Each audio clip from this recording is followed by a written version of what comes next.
అతడి చరిత్రని తవ్వాలని చూస్తే కేవలం రక్తం, మృతదేహాలు.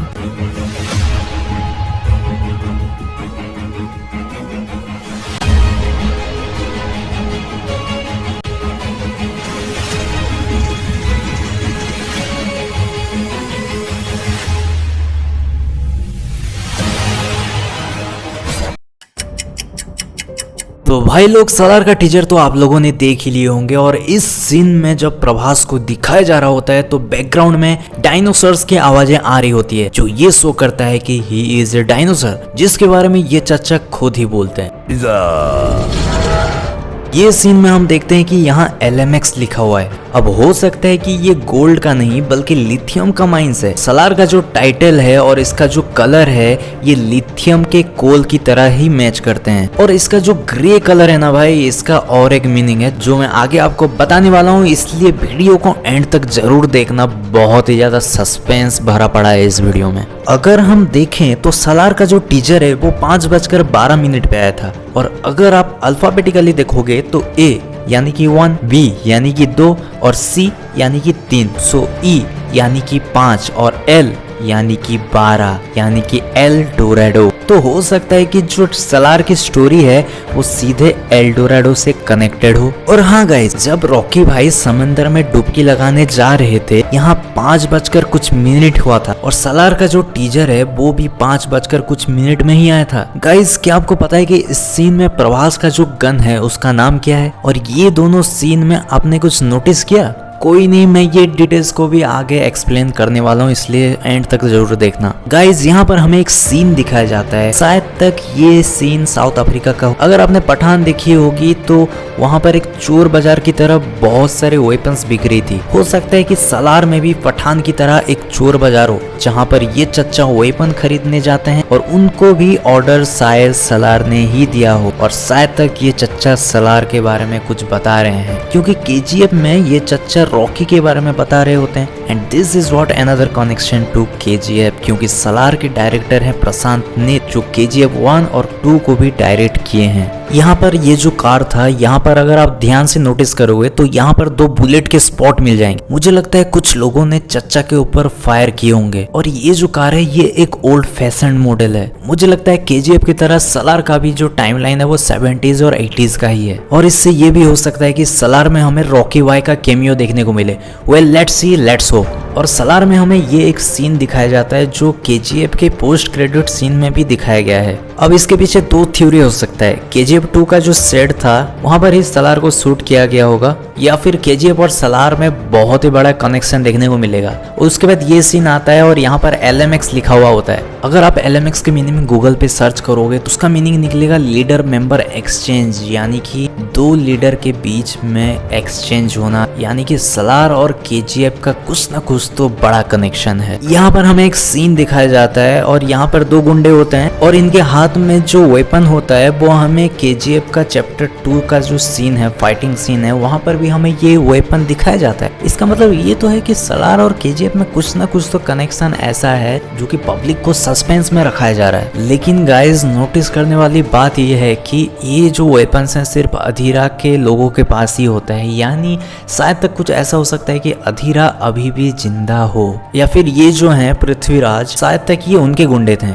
या फिर ये हो सकता है कि जो पृथ्वीराज है वो अधीरा का ही बेटा हो, क्योंकि पृथ्वीराज जो रिंग पहना रहता है वो अधीरा भी पहना रहता है। लेकिन ये थ्योरी में कितना सच्चाई है ये तो मूवी देखने के बाद ही पता चलेगा। अब इनको देखो, इनका नाम है विजय किरगांटूर गांटू।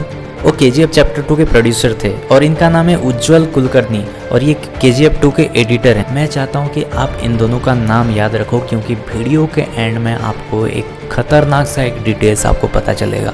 लेकिन यहाँ पर हम कुछ आर्मी को देखते हैं, लेकिन ये इंडियन आर्मी की तरह तो दिखाई नहीं दे रहे, यानी कि ये कुछ प्राइवेट आर्मीज हैं। एंड गाइस, आप नोटिस कर सकते हो कि वो लोग एक टैंक में बैठे हुए हैं। वेल, प्रशांत सर ने हाल ही में एक इंटरव्यू में कहा था कि उन्हें एक KGF 2 में हाई एक्शन दिखाने का और भी आइडियाज़ थे, लेकिन उन्होंने नहीं दिखाया। हो सकता है कि वो KGF 2 में और भी ज़्यादा वायलेंस दिखाना चाहते थे, जो कि वो नहीं दिखा पाए, जिस वजह से वो सलार में ये वायलेंस अब दिखाने वाले हैं। यानी कि हमें सलार में टैंक से काफ़ी सारे एक्शन सीन हमें देखने को मिलेंगे। और ये जो आर्मी थी, इन्होंने एक ग्लास का चश्मा पहना हुआ है। वेल, ऐसा चश्मा KGF में गुंडे लोग भी पहने हुए रहते हैं, राइट। और ये जो चश्मा पहने हुए थे गुंडे, ये लोग इसलिए चश्मा पहने हुए थे क्योंकि वो धूल वाले एरिया में रहते थे और उनके आंखों में धूल ना चले जाए। हो सकता है इसमें जितने भी एक्शन सीन है वो KGF की तरह धूल वाले इलाकों में देखने को मिले। वेल, इस सीन में कोई वेपन का बॉक्स ओपन करता है और वहाँ पे आपको एक गन दिखाया जाता है जो कि प्रभास का ही गन है। जी हाँ, यहाँ पर नोटिस कीजिए, ये गन सलार का ही है। तो आपको यहाँ पर लाशों के ढेर मिल जाएंगे। प्रभास गन ड्रॉप कर लेते हैं, यानी कि इन गुंडा लोग को मारते मारते प्रभास के गन में गोली खत्म हो जाती है, इसलिए वो ये गन को फेंक देते हैं। और ये प्रभास का बॉडी बैंड क्यों है यार? स्ट्रेट होना चाहिए ना, थोड़ा पावरफुल फील होना चाहिए ना। इसलिए तो बाद में प्रभास ये गन्स को निकालते हैं क्योंकि उस गन में गोली खत्म हो गई थी और हो सकता है कि फाइट करते करते इन गन्स में गोली खत्म हो गई। फिर प्रभास जो है ये तलवार की मदद से फाइट करते हैं। बहुत सारे लोगों की ये थ्योरी है कि हमें सलार में 2 प्रभास देखने को मिलेंगे, जैसे कि बाहुबली में हमें देखने को मिला था। इस पोस्टर में प्रभास का मूंछ कुछ ज़्यादा ही बड़ा है और यहाँ पे आप देख सकते हैं कि प्रभास का जो मूंछ है थोड़ा छोटा है। तो इस थ्योरी के ऊपर आपका क्या विचार है, मुझे कमेंट सेक्शन में जरूर बताना। यहाँ पर बैकग्राउंड म्यूजिक जो है वो ध्यान से सुनिए, ठीक है। वेल, ये जो म्यूजिक है ना, ये काफ़ी हद तक KGF 2 की म्यूजिक की तरह सिमिलर है। यहाँ पर हमें सलार का टाइटल देखने को मिलता है और इसका जो कलर है वो ग्रे कलर का हमें देखने को मिलता है। और आपको तो पता है ग्रे कलर कैरेक्टर्स के पावर को सिग्निफाई करता है, यानी कि हमें इस मूवी में बहुत सारे पावरफुल कैरेक्टर देखने को मिलेंगे। KGF चैप्टर 2 का जो टाइटल था वो ग्रे था और थोड़ा रेडिश था। रेडिस वायलेंस को शो कर रहा था और ग्रे जो है वो कैरेक्टर्स के पावर को शो कर रहा था। और हमें पता है कि वहाँ पर कितने सारे पावरफुल कैरेक्टर्स थे और कहा जा रहा है कि सलार में KGF से ज़्यादा पावरफुल कैरेक्टर हमें देखने को मिलेंगे। वेल, आई डोंट थिंक कि रॉकी भाई से ज़्यादा पावरफुल कैरेक्टर और किसी का हो। मैं ये नहीं कह रहा कि सलार पावरफुल नहीं है, मतलब कि सलार 99% पावरफुल है तो रॉकी भाई 100%। तो जब इस मूवी के टीजर में आउट किया गया था, ये इंडिया में टॉप 3 में ट्रेंड हो रहा था, जो कि एक्चुअली में बताती है कि ये मूवी का कितना ज़्यादा हाइप है। गाइज, मैं आपको बता दूं कि ये कन्नड़ा इंडस्ट्री की पहली ऐसी मूवी है जो इंडिया के साथ साथ यूरोप, मिडिल ईस्ट और अफ्रीका में भी शूट किया गया है। KGF 2 पहली ऐसी कन्नड़ा मूवी थी जिसका बजट 100 करोड़ से भी ज़्यादा है। अगर कहीं ना कहीं देखा जाए तो रॉकी भाई इन्हीं सब जगहों में ही अपना धंधा संभालते थे।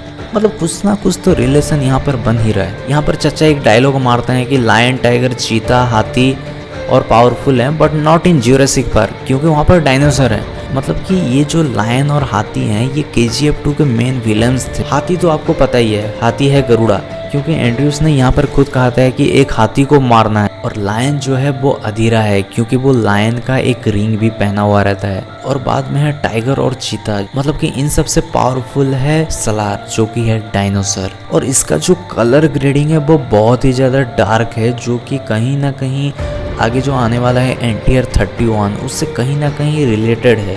मतलब ये दोनों एक सेम सिनेमैटिक यूनिवर्स में कोएग्जिस्ट करते होंगे। मैंने स्टार्टिंग में आपको बताया था कि इन दोनों का नाम याद रखने के लिए, राइट। यहाँ पर अगर हम थोड़ा सा नज़र मारेंगे तो सलार मूवी का जो प्रोड्यूसर है वो विजय किरगांडूर है और इसका जो एडिटर है वो है उज्जवल कुलकर्णी। मतलब कि ये दोनों सेम प्रोड्यूसर और एडिटर हैं जो कि KGF के हैं। कहीं ना कहीं एक खतरनाक रिलेशन तो बन ही रहा है। सलार में रॉकी का कैमियो जो है हम देखने ही वाले हैं। और हाँ, मैं आपको बता दूं कि ये जो उज्जवल कुलकर्णी है वो एक 9 ईयर ओल्ड बॉय है, मतलब समझ सकते हो। सो गाइज, अगर आपको ये वीडियो पसंद आया तो लाइक कर दीजिए और ऐसे ही एपिक डिटेल्स देखते रहने के लिए इस चैनल को सब्सक्राइब कीजिए।